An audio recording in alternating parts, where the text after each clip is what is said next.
MQM ने बल्दियाती इंतखाबात का बायकॉट क्यों किया है, वजूहात जानने के लिए हम बात करेंगे एमक्यूएम के सीनियर रहनुमा अमीनुल हक साहब से। सर, आपका बहुत शुक्रिया डॉन न्यूज से बात करने के लिए। बताइएगा, क्या कोई और रास्ता नहीं था आपके पास बायकॉट के सिवा?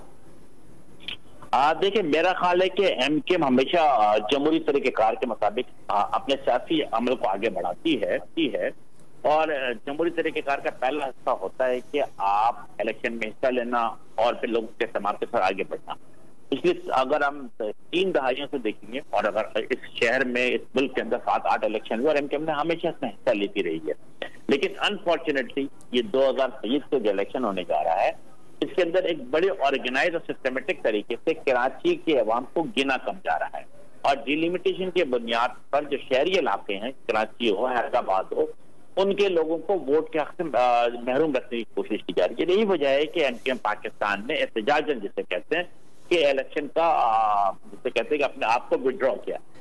अब आगे क्या लाएमल होगा आपका? देखिए, सुप्रीम कोर्ट हमने इलेक्शन कमीशन ऑफ पाकिस्तान पे गए, हाई कोर्ट पे गए, सुप्रीम कोर्ट पे गए। सुप्रीम कोर्ट ने क्या अर्ज किया? सुप्रीम कोर्ट ने अर्ज किया कि हमारी प्ली को रिजेक्ट नहीं किया, बल्कि उन्होंने कहा कि आप दोबारा इलेक्शन कमीशन ऑफ पाकिस्तान के बजाय सिंध हुकूमत के पास जाए। हमने उनकी हदायत के मुताबिक सूबाई हुकूमत के पास गए, उनके सामने तमाम चीजें रखी हैं।